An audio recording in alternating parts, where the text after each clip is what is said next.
I'd like to share with you a brief reflection today on the expression for such a time as this. I've always loved that expression, understanding that for such a time as this actually isn't meant for any one time. For such a time as this is a universal archetypal time. It is always for such a time as this, where the conflict between the dance, not just the conflict, the dance between good and evil, right? The necessity for always having to take action on one side or the other constitutes for such a time as this. Many years ago, I found the source of that expression, and that expression came from the book of Esther. So I want to tell you the story of Esther.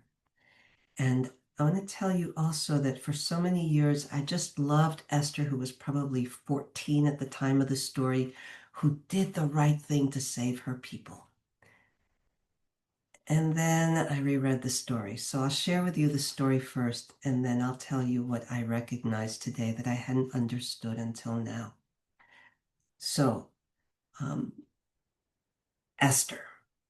Esther didn't become Esther until King Xerxes, or King Ahasuerus, who was the reigning monarch from India to Persia, decided that he would show off all of his wealth. And so he invited all the princes, all of the people to a banquet that lasted days and days and days, and showed all the gold and the plates and the food, and that everyone should have everything because he was a man that owned so much. And one of the things that he owned was his wife Vashti, according to him. Now, what you need to know about the law then, and listen carefully, is that when the king summons you, to refuse that call literally results in death. So Vashti, who is this beautiful queen, is having her banquet with the women herself. And suddenly she gets the summons. Oh, Vashti, come and show yourself. See how much, he says to the men, look how much I have, not only the gold, but this beautiful woman. Look at me, what I have. Vashti, surprisingly, shockingly even, says, no, I will not come and be an object to show the world of what a big, powerful man you are, knowing full well the consequences. Xerxes is enraged and he calls his advisors, and his advisors say, listen carefully because this is what's happening. Oh my God, you've got to shut that woman up and exile her, because all of the women in the land are going to see that the queen says no to the king, and therefore they will refuse to be ruled by their husbands. So get yourself another pretty queen and get rid of Vashti. And so he does. So he calls on all of his advisors, all of the people under his reign, to bring him all the beautiful virgins in his realm, and to pamper them and beautify them and anoint them. And at the end of 12 months, what would happen is he would choose the one that pleased him most after the first night. One of the people in his realm is Mordecai. Mordecai is the adoptive father of the orphan Esther, who was probably around 14 at the time. It's not very clear. Brings her to the palace, right? And she's beautiful and kind and gentle and young, 14 years old. After a year, she comes before the king. It's her turn. She delights him, and he chooses her to be Queen Esther. Now, Mordecai, this is a plot. This is what happens. Mordecai had overheard a plot against the king. He told Esther. Esther told the king. The two men were hung, and then Mordecai was brought into the court. There was another man at the time named Haman, and Haman was he became vizier, but he was one of these people who wanted power. Look at me now. And so he goes to the king, because Mordecai, being of a different tribe, would not bow down to him, would not say, oh my God, oh my leader, oh you're the best.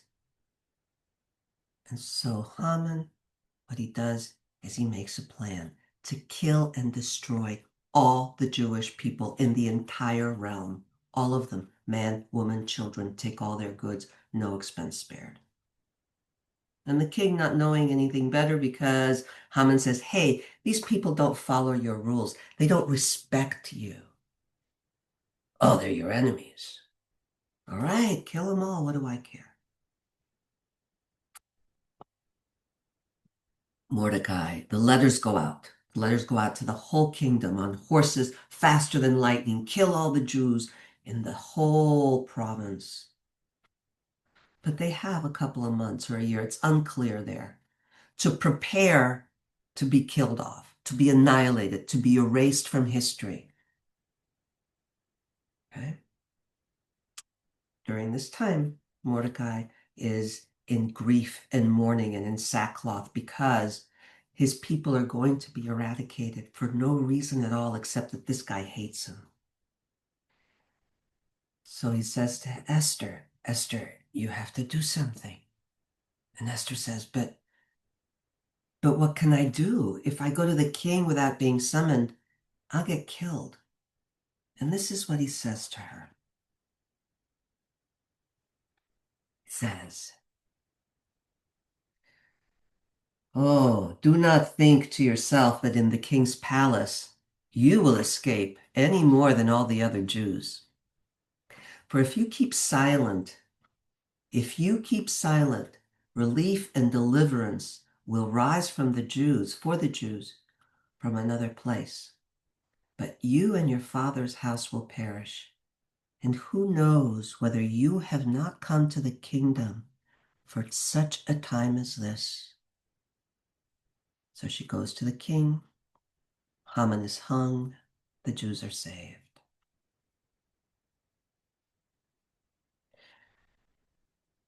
When I first remembered the story, I ended my reflection with, how do we know that we have not come into this time for such a time as this to really save the people? Not just our people who identify with our laws, beliefs, religion, and something, but all the people, all who are dispossessed, all who are being erased from history, nations, people of color, the right of women to vote. All of these things are in danger. How do we know that we haven't come to this place for such a time as this? And that would have been a great place to end. Inspiring. We are here for such a time as this. We will refuse. But then I read the rest of the story. And in the rest of the story, what happens is the way that the plot is discovered, right? That Haman is exposed, he's hung. The king says to Esther and to Mordecai, well, do what you will. Save the people. And he gives them the signet ring and he gives them the power to stop the massacre. And what do? They send out letters just as fast, telling all the Jews to get ready to fight for their lives, to protect their children, to protect their livelihood, tooth and nail to fight. They had months to prepare. And when the day came that was decreed that the Jews were going to be destroyed, instead, many people became Jews because the Jews then came with a vengeance. And the story says that about 80,000 people were killed by the Jews at that time. For such a time as this, when I read that, my heart sank. I was heartbroken.